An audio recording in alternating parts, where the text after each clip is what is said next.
Alright guys, we have been talking about the habits a lot this month. The most essential of those are your nutrition habits.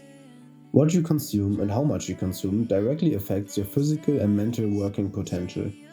It dictates how much energy you have at your disposal and even can be used as quick buffs or regeneration. I will start with your drinking habits. There's a simple rule to this. Most, if not all, that you drink in a day should be plain water.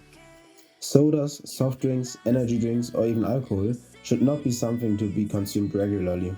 They can still be used as a reward or quick regeneration from time to time, but this should always be done with great care. On days where you need to do way more mental work than naturally possible, sugar in any form may help you quickly regenerate concentration and lower your exhaustion. But sugar always takes its toll. You will have a limited amount of time where your concentration goes back up, but it will come down hard. And if you keep consuming it to stay focused, the withdrawal is also demanding.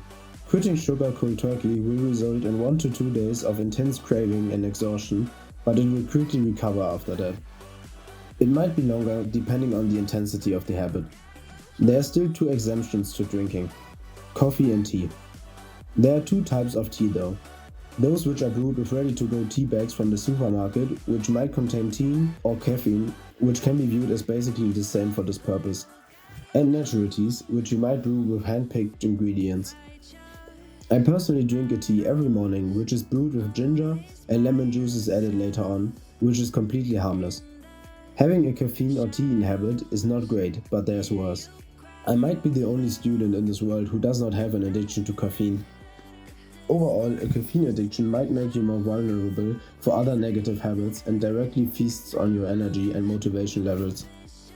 So you might consider quitting because long term it will mess with your natural energy, for example also through influencing your sleep.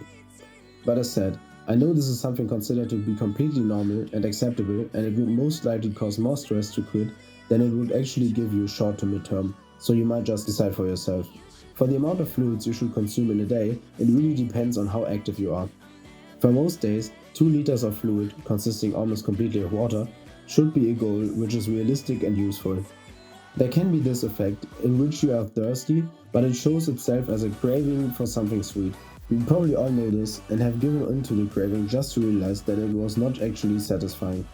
So before giving into the sugar craving, try to use water instead. This is also great for coping with the withdrawals. So moving on to food. I already told you that you should try to keep your food intake to 2 or 3 defined meals in a day, depending on how you want to structure your day. Try to quit in between meals, especially during the day, to quit snacking. If you allow yourself a healthy snack later in the day, there's usually nothing wrong with that. Depending on what your goals are, you might even go as far to plan your nutrition intake accordingly. You probably all know the eating rules for doing sports.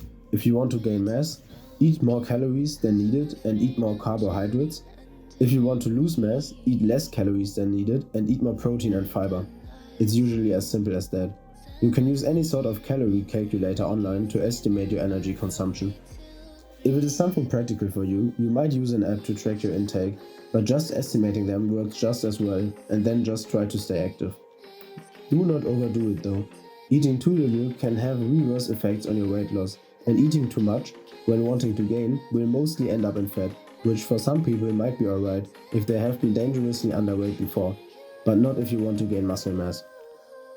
On days where you burn more calories, you should also eat more. The best tip I ever heard was, the best diet is the one which you can stick to. So try to make it as comfortable as possible for you to reach your goals so you don't give up after a while. I personally had been eating vegan for 2 years and still am mostly vegetarian. In these 2 years of eating vegan, I dropped 20 kilograms because I was way more aware of what I ate and it was easy for me to adjust according to my calorie plan. I have tried to lose weight 6 years before that, but didn't really achieve any long-term effects. I might make a separate video talking about this journey.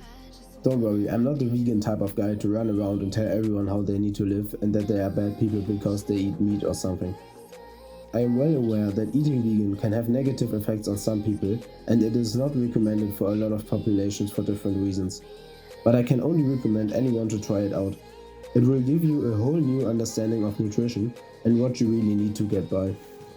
It also does have a lot of benefits regarding your vascular health and energy availabilities. Anyways, I am currently eating 2 to 3 meals a day, plus one optional snack meal, which I usually use on those days where I did sports. I have my morning routine, including a porridge with protein powder as breakfast, and 1 or 2 protein and fiber focused meals during the day, plus the optional snack, which contains a protein pudding, and hand cheese, which also contains a lot of protein. So in summary, drink 2 liters of water a day. You might add a natural tea with healthy ingredients. Eat fixed meals and avoid in-between snacks. Depending on your goal, you should go for high calorie and carbohydrates or low calorie protein and fiber.